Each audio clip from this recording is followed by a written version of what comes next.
That's a kindly looking fellow. Or were they? Hi, my name is Harris Zeiler. Welcome to my library. And I'm coming to you from Pennsylvania.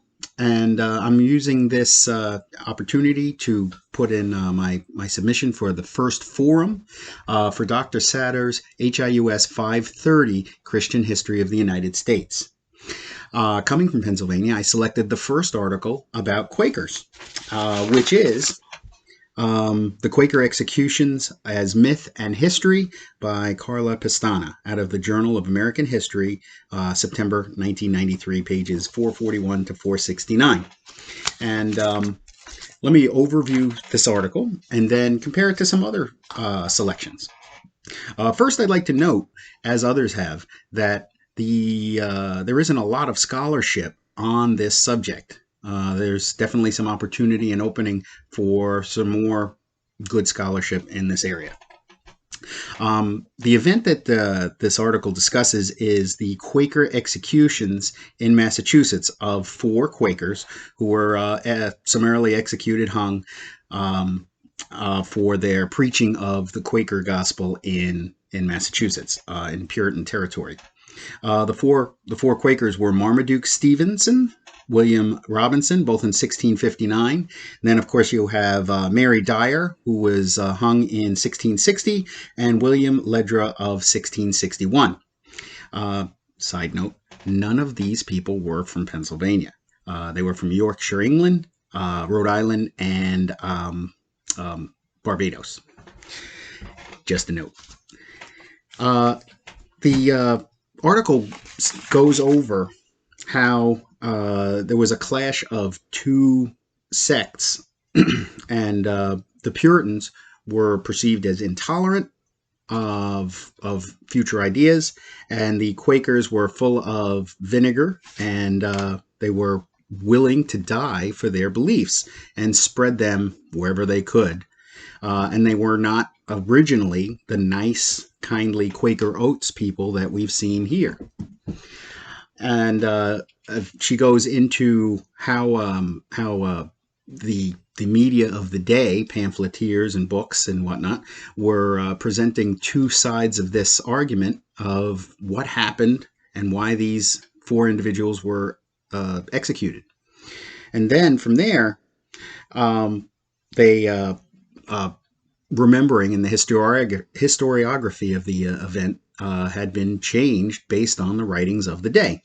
So it was really which group, the Puritans or the Quakers, were the better masters of their own representation and manipulation of the media. And by media, I mean writing and pamphlets in the 17th century. So originally, the Puritans were very proud of the executions. It says that the Puritans executed demonic invaders of the gods of their people, and they believed these Quakers were really invading their territory. They had just left England to come to America and cut their city on a hill out of the wilderness, and the Quakers were coming over and trying to disrupt their peace and harmony. Now, the Quakers themselves, though, they actually believed, and I don't believe Pestana gives her enough credit, that these Quakers actually believed that they were fighting for their cause. Whether they did it in a nice way or not, they still believed that any blood spilt for Christ or for their religion would martyr them. After these events, after the 4 executions, it was a bad time for the Puritans. Charles had been restored to the throne. You had people like missionary Humphrey Norton, who was very critical of the New England Puritans, and he returned to England and portrayed them as hypocrites. And those poor, passive Quakers were being brutally murdered by these bad Puritans. However, these Quakers, for example, William Robinson quoted in the same piece, said that while in prison awaiting execution, William Robinson wrote, "Herein I rejoice that the Lord is with me, and in Ancient of Days, the life of the suffering seed for which I am freely given up." Uh, he was dying, he thought, for his own cause. And so I don't believe at that time he was trying to cause trouble, and he died for his beliefs.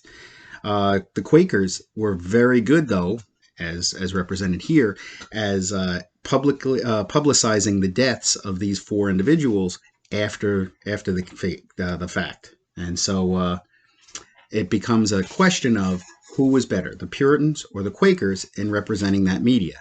And I believe the 17th Century Fake News Award goes to the Quakers because, well, that's how we remember them today, as the kindly Quaker Oat man and the very stern Puritans. However, she also goes on to say later on in the article that there was a certain amount of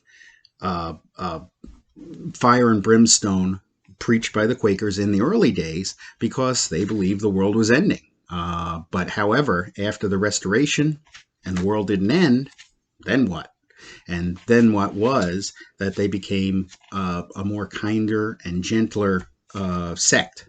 And they represented dying for their beliefs and writing and working towards a better world that way. Now, in another article, Madeline Ward, out of the University of Oxford, England, wrote "The Transformative Faith and the Theological Response of the Quakers to the Boston Executions." She counters the first article by Pestana a little bit in saying that these Quakers genuinely did believe in what they were fighting for. They weren't using this as a publicity stunt to try and further their faith, and they died believing that they would be martyred or at least die for their faith. They believed that they were right even if they had to die for that cause. Blood spilled was holy, and that they would show solidarity with Christ. There were a couple of articles, quotes that really bring this to bear. I think this is the best part of this article and really sums up her points quite well. The Puritans said that whilst the Boston authorities claim that the Quakers' martyrdom to be a willful rushing and their death, their own act and their blood. They're saying it's up to them. Right? It's upon their own heads. While in prison, William Robinson stated that we came to the town of Boston again in obedience to the Lord, the creator of heaven and earth, and will you put us to death for obeying the Lord? And that was the first executee in his own words. So Ward actually counters a little bit by saying that the Quakers, whether they were nice or not, were dying for their faith, as the Puritans did a generation earlier. Another article, "Naked Quakers Who Were Not So Naked, 17th Century Quaker Women and the Massachusetts Bay Colony," by Heather Barry of the Historical Journal of Massachusetts, Westfield State University. She also counters a little bit, but she does have a lot of good research in it. And I think the best part is that the executions were not the first punishment. The punishment actually was harsh. Every such male Quaker shall, for the offense, have one of his ears cut off, and be kept at work in the house of correction until he can be sent away of his own charge. And for the second offense shall have his other ear cut off.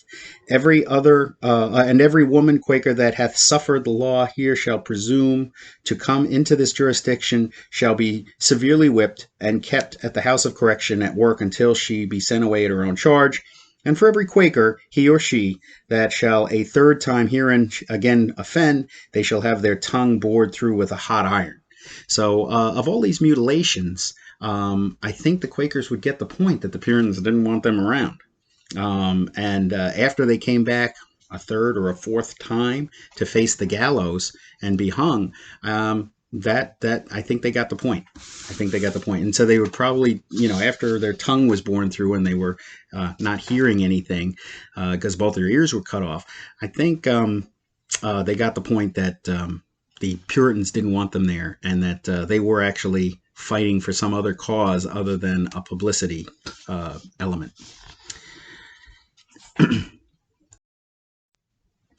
So the perhaps the biggest, longest lasting effect is to this day. While most of these articles agree that the portrayal of Puritans today is one of intolerance and a little hypocrisy, whereas the Quakers were viewed as very, very good at presenting their case, that they were kindly and willing to die for their cause. And so perhaps the fake news award does go to the Quakers, but everybody involved, I believe, was doing what they thought was right. The Puritans had other issues that they were worried about, and the Quakers had their issues. And in the end, that statue of Mary Dyer is outside of the Boston courthouse, hopefully giving us all a lesson as to thinking about what the status of our actions will be like hundreds of years later. Thank you. I hope you enjoyed my presentation, and I look forward to your comments. Thank you.